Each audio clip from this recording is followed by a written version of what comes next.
First world problems. I think my biggest pet peeve about this concept is that it doesn't allow you to take up space and be upset about the things that you want to be upset about. In the last few days, I've been upset about 3 things that have been deemed first world problems, inconsequential, not sure why you're upset about that. I'm not going to go into the details about what they are because it doesn't matter. What matters is that it upset me.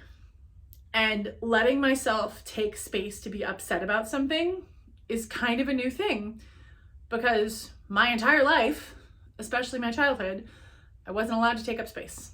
I wasn't allowed to say that things were not great. I wasn't allowed to do anything other than be good. And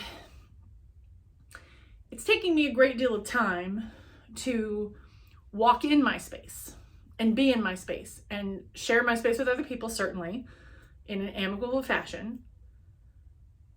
And lately, I am finding the vitality of how important it is to say, I'm upset about this.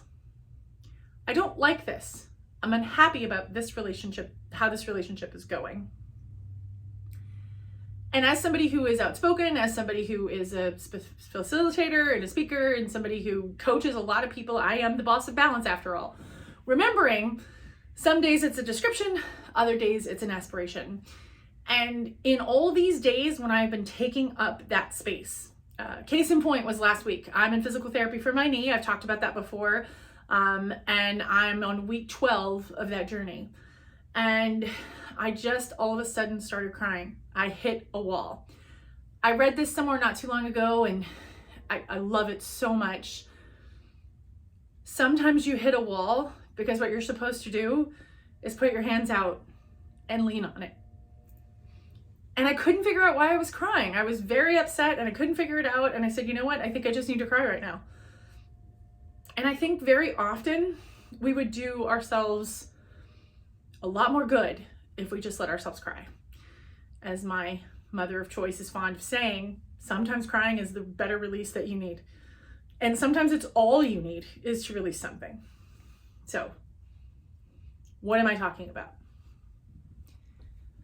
I invite you, I implore you, I beseech you to take up space in your life. If you're already doing that, fantastic, keep it up. Encourage someone else to do it. Because a big piece of my philosophy is pay it forward. So my hope is that if you see someone else taking up space, applaud them for it and say, you know what? I love that you're taking up space and I really want to do more of that.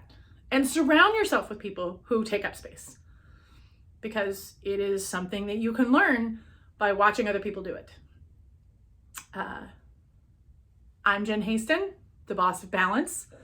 Every week, when you follow me, you will get a message about how to achieve better balance as a parent, as a partner, as a person. I send you a message once a week. It's on Wednesday.